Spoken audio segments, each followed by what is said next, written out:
Assalamu alaikum everyone. Aujourd'hui, on se retrouve dans cette nouvelle vidéo pour venir en aide ensemble à la construction d'un nouvel orphelinat ici en Malaisie. J'ai été contacté par l'association Sourire à tous afin qu'on puisse travailler ensemble sur ce projet et je vais vous expliquer comment est-ce que vous, de votre côté, vous pouvez nous aider. On va vous présenter le frère Juan qui est le propriétaire de l'orphelinat, lui-même ancien orphelin, et on a besoin de votre aide aujourd'hui afin de leur faciliter cette construction ensemble. Vous allez pouvoir voir un lien qui est dans la description de cette vidéo qui va vous rediriger vers une cagnotte sur laquelle du coup vous pouvez donner la somme que vous voulez. Pourquoi est-ce que ça me tient vraiment à cœur moi de vous partager ça aujourd'hui? C'est parce que de base cet orphelinat il existait déjà, il marchait déjà bien. Il y avait une quarantaine d'enfants qui étaient pris en charge là-bas et beaucoup de pauvres des villages aux alentours. Mais justement récemment ces territoires-là ont été vendus au gouvernement chinois pour la construction d'une nouvelle ligne de métro. Ce qui fait que le village, la mosquée du village, l'orphelinat, tout va être détruit. Il faut tout reconstruire et donc là on y va ensemble Inch'Allah. On vous montre dans quoi vous allez mettre votre argent parce que je vous préviens là, c'est pas pour rien que je fais cette vidéo. Mettez de l'argent dès maintenant là, on n'y est pas encore. Commencez à mettre des sous maintenant, lien en bio. Suivez-moi, il n'y a que le caméraman qui me suit, c'est un effet de vision en fait, c'est pour vous donner l'impression, l'immersion que vous êtes avec moi, mais vous n'êtes pas avec moi dans la vraie vie. Tu vas continuer à me suivre jusqu'à quand? Ah oui, mais c'est normal, bref. Donc ici, on arrive sur le terrain qu'ils ont acheté récemment. Le terrain est tout nouveau. Au fond, ce que vous voyez, c'est le dortoir qui peut accueillir les 30 orphelins. Il y a actuellement 3 chambres qui sont construites, il manque encore 2 chambres. On va vous montrer les espaces derrière qui sont réservés pour ces 2 chambres-là. Et donc, comme vous voyez, il y a vraiment tout qui est en construction. En plus, on est en pleine saison des pluies ici en Malaisie, c'est un peu compliqué. Mais on va vous montrer, Inch'Allah, comment ça se passe à l'intérieur et où est-ce que vont dormir les orphelins qu'on va voir juste après. Allez, venez avec moi. Encore une fois, quand je dis venez avec moi, c'est pas venez avec moi pour de vrai. C'est que, oula, t'as vu ce qu'on a failli faire, mec? Mec, je suis à 2 doigts de... Non, mais ça, c'est... J'en parlerai aux architectes, ça c'est pas un problème. Ici on se retrouve dans une des chambres sur les 3. Comme vous voyez, c'est un peu blanc, c'est vide pour l'instant. Il faut imaginer un petit peu, les frères faites des efforts aussi. Moi je vois bien ici par exemple, je sais pas, une télévision, juste une play par là. Mais je crois pas que c'est le but de l'orphelinat. Donc en vrai, ça sert à rien de trop parler de ça. Juste, mais imaginez les lits ici, ok, un peu plus de décoration grâce à votre aide également. Et vous avez ce même espace là pour vous faire un peu un ordre d'idée. Je me mets dans le coin comme ça, ok. Je fais 1m73. Et ben voilà, vous faites ça pour la hauteur et la longueur, c'est ça, hein, hauteur, longueur, voilà. Peut-être que ça va s'afficher quelque part ici les vraies dimensions de la salle, parce que moi je les ai pas en tête, ou peut-être pas, on verra au montage. Et ben voilà, c'est vraiment pareil, hein. Pour l'instant c'est vide. Je sais pas à quoi vous vous attendiez aussi, donc on va aller voir la troisième, peut-être que ça va être différent. Allez. Voilà. Voilà, même chose. Bon là, je sais pas, ils ont voulu mettre un prototype de lit, mais ils ressembleront pas à ça, les gars, je vous rassure. Et donc voilà, vous avez 3 fois les chambres comme ça pour les orphelins. Ils sont une trentaine.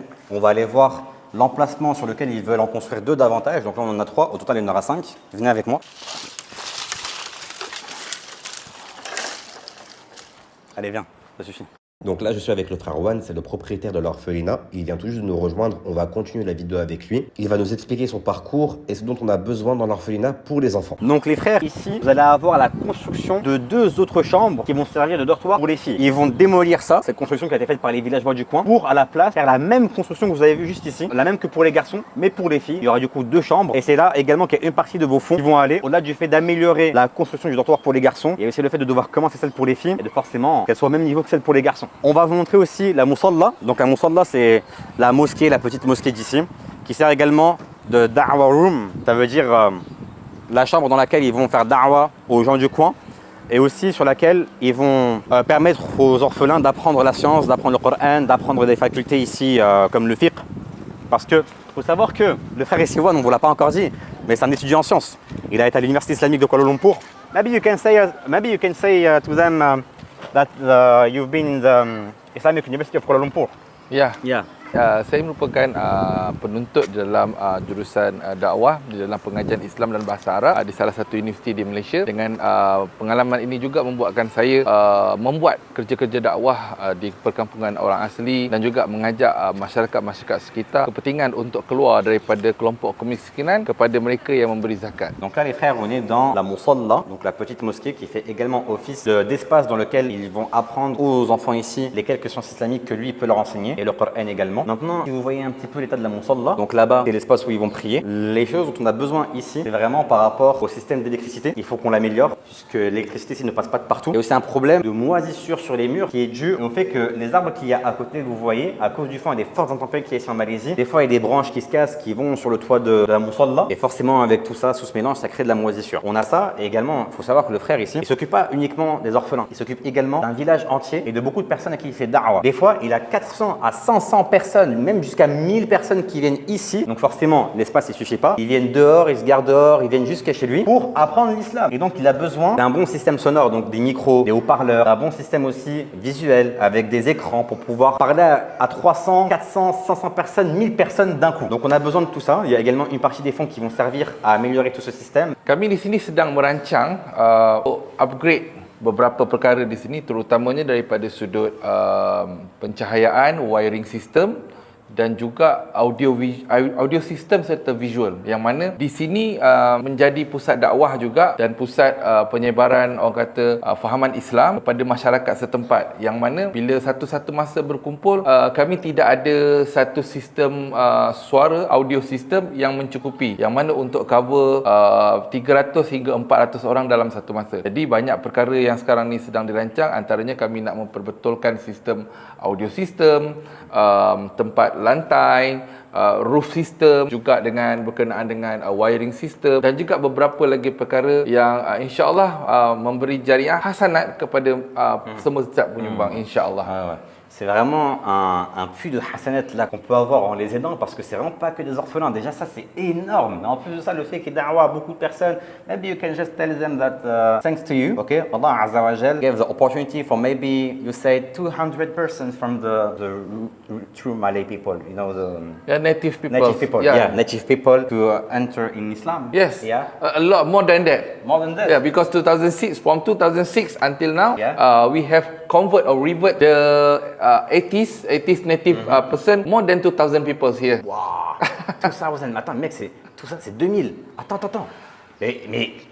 Attends, mais j'enlève mes lunettes carrément, je suis en train de réaliser ce qu'il vient de dire à l'instant. Là, les frères, de par sa cause à lui, Allah Azza wa Jal, entre 2006 et maintenant, donc ça fait quoi? Ça fait presque 20 ans, on va dire, 18-19 ans, ils ont réussi à convertir 2000 personnes, plus de 2000 personnes qui sont des aborigènes, des natifs d'ici, qu'on a souvent dans la jungle, et eux, ils sont athées, ils n'ont pas forcément de croyance. Donc, ce travail-là, on peut les aider à travers ce qu'on est en train de faire maintenant. Commencez à donner un peu votre argent, vous aussi, là. Commencez à donner un petit peu de votre poche, là. Commencez à sortir un peu, ça suffit maintenant, au bout d'un moment. Il comprend pas pourquoi je réagis comme ça, parce que ça lui paraît bizarre. En plus, il comprend pas d'autres langues, mais il verra.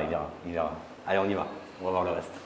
Donc là, on va vous montrer également la place où ils mangent. C'est la salle à manger et également office de cuisine. La cuisine, elle est au fond là-bas. Et donc, il faudrait également pouvoir améliorer ça de par le matériel très rudimentaire que vous voyez ici. C'est des planches qui sont en bois, donc ça se casse assez facilement. Les sièges, c'est des bouts d'arbres, de troncs d'arbres qui sont plantés sur le sol. Et également, le toit, c'est des tôles. Et quand il pleut ici, pour ceux qui n'ont pas encore l'occasion de venir en Malaisie, pendant la saison des pluies, il pleut vraiment fort. Et bon, ça protège sans trop protéger ce que vous voyez au-dessus. Okay. Donc tout ça, ça sera amélioré, Inch'Allah, pour qu'ils puissent manger dans de meilleures conditions.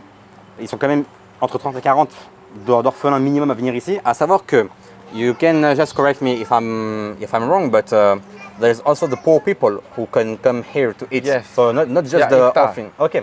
Donc là, en plus pour le Ramadan, les frères, eux, ils vont s'occuper aussi des pauvres qu'il y a aux alentours du village pour qu'ils puissent venir manger ici. Donc il y a bien plus que 40 personnes, hormis les orphelins, qui vont venir ici. How many people could come here to eat? Average every day, during the seasons of Ramadan, they will come around 200 to 600 people. Donc ça vous laisse deviner un petit peu où est-ce que les fonds ils peuvent également aller pour améliorer tout ça. Juste ici les frères, regardez bien. Vous voyez des tentes. Les tentes, c'est là où les garçons dorment pour le moment, le temps que les dortoirs soient finis d'être construits. Donc ils dorment ici, ça les protège un petit peu grâce aux tôles, mais avec la pluie, le vent, quand ça vient la nuit, c'est très rudimentaire aussi. Et les petits, c'est vraiment des enfants. Donc si on peut les aider à ce que les dortoirs soient finis le plus rapidement possible pour qu'ils puissent dormir tranquillement dans de bonnes conditions, c'est meilleur aussi. Donc ici, on est devant les sanitaires. Les sanitaires, c'est les toilettes. Les moyens de pouvoir faire ses besoins, ils sont assez limités. Donc les fonds vont également servir à ça, afin qu'ils puissent se servir de l'eau pour pouvoir faire leurs besoins correctement, pour pouvoir également se nettoyer correctement. Aussi les frères, quelque chose qui est très important avec Juan, et que vous verrez davantage quand on ira voir les enfants, c'est que pour lui, c'est vraiment très important d'éduquer les enfants sur la fitra, les hommes et les femmes. Vous voyez que les garçons ici, ils sont en train d'être éduqués en tant qu'hommes.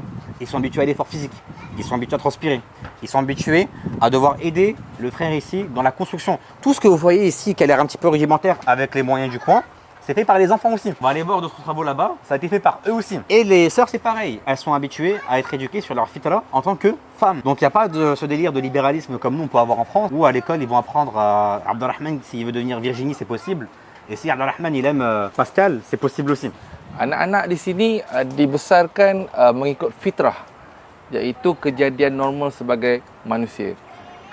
Setiap orang berhak untuk memilih jalan sendiri, tetapi bukan dengan sewenang-wenangnya. Mereka perlu mengikut apa yang mereka nak, berpandukan the ways of Islam, the teaching of Islam. Itu yang membuatkan kita lebih tersun. Kerana apa? Islam bermakna jalan hidup, the ways of life. Jadi tanpa undang-undang, the law of teaching, manusia akan makin melampau dan akhirnya akan membuat kerosakan di muka bumi. Saya tak bersetuju dengan pandangan bahawa kita boleh membiarkan anak-anak bebas untuk men love men, girls love girls. Ini tidak sama sekali tidak boleh diterima akal. Kerana jika semua manusia di atas muka bumi ni memilih cara hidup macam ni, maka saya pasti manusia akan pupus dalam tempoh 20 tahun akan datang. Wa na'udzubillah. Il a bien raison. La belle séquence sur BFM TV, c'est News les frères. Mais il a bien raison. N'en déplaise à vous savez qui. Okey, sekarang kami sekarang dalam fasa untuk menaik taraf sistem tangki, yang mana masalah terbesar kami di sini adalah ketika menyambut tetamu. Sama ada pada musim Ramadan atau Aidilfitri atau Aidil Adha. So di sini akan menjadi tempat berkumpul tetamu-tetamu, termasuk juga yang non-Muslim akan datang berkumpul, gathering together here untuk sama-sama melakukan aktiviti yang telah disediakan oleh kami di sini. Jadi pada satu-satu masa ketika mana berkumpul lebih kurang minimum dalam 300 hingga ke 600 orang setiap hari. Jadi kami agak kekurangan bekalan air kerana apa? Tidak mampu untuk menyediakan kepada semua orang dalam satu masa. Ils ont construit une... Je sais pas si vous vous rendez compte, les gamins, les petits là, ils ont construit une piscine. Ils ont entre 7 ans et 10 ans quoi. À leur âge, moi je faisais quoi? Je construisais des piscines? Non, moi à leur âge j'avais encore peur d'aller me baigner parce que... Est-ce que j'ai besoin d'expliquer ma vie privée aux gens après? Ça sert à rien, non? C'est bon, au bout d'un moment, arrêtez d'être curieux vous aussi.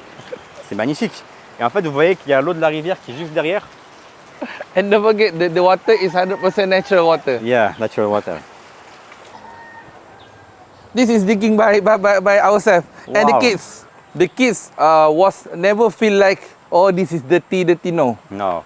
Every kids, if they don't have any works, they will be sad. Ok. They will feel like they are useless. Ok. Oh là là. This is I'm doctrine them. Because I always doctrine them every day. We have to be useful to others. If we don't have any work, please find a work.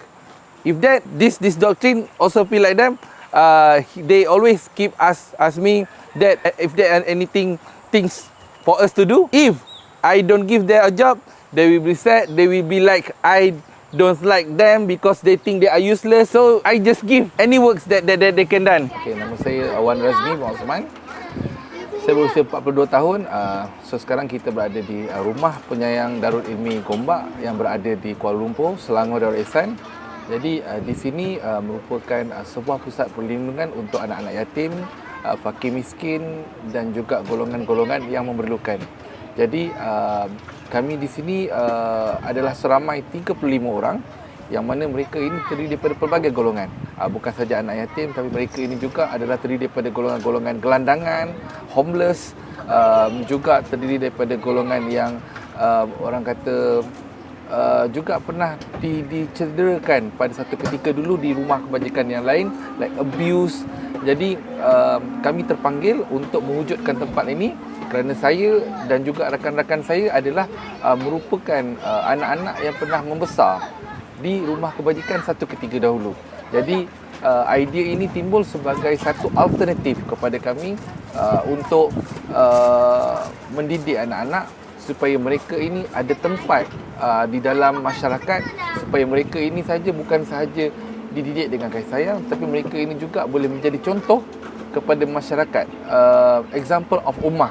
Jadi ini anak-anak yang kita nak bangunkan di sini. Jadi insya-Allah saya berharap kepada tuan-tuan dan puan-puan sentiasa mendoakan kami, moga-moga Allah mempermudahkan urusan kita semua dunia dan akhirat insya-Allah. Assalamualaikum warahmatullahi taala wabarakatuh. Donc, les frères, la vidéo elle se termine ici. On s'est posé avec le frère Juan pour boire du bon fruity juice. Je sais pas comment on dit en anglais. Vous m'excuserez, trop relou. Et pour simplement vous rappeler, du coup, les fonds serviront à aider l'orphelinat pour la construction de 2 nouvelles chambres, pour améliorer également la construction de celles qui sont déjà en place, pour la musalla, donc la salle de prière, pour également pouvoir faire da'wa d'une meilleure manière avec de meilleurs instruments, avec de meilleurs outils. Pour ici, l'endroit où on est, donc l'endroit où ils vont manger, la grande salle à manger qui est en extérieur, la cuisine, les sanitaires. Vous avez tout vu jusqu'à maintenant. Encore une fois, on vous le rappelle, c'est grâce à l'association Sourire à tous qu'on est ici. Tout se passe dans les liens qui sont en description de cette vidéo, que ce soit pour vérifier l'association ou alors pour faire directement un don pour l'orphelinat ici.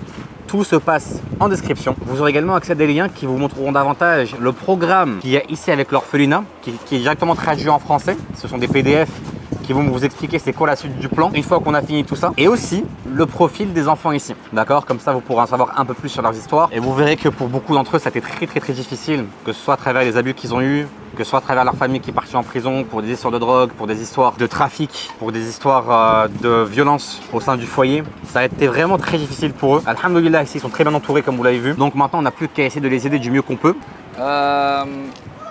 Saya mengharapkan agar menyambut baik carangan dan juga daripada Tuan Ryan kita atas anjuran untuk mengajak anda semua bersama-sama untuk menjayakan program ini, kerana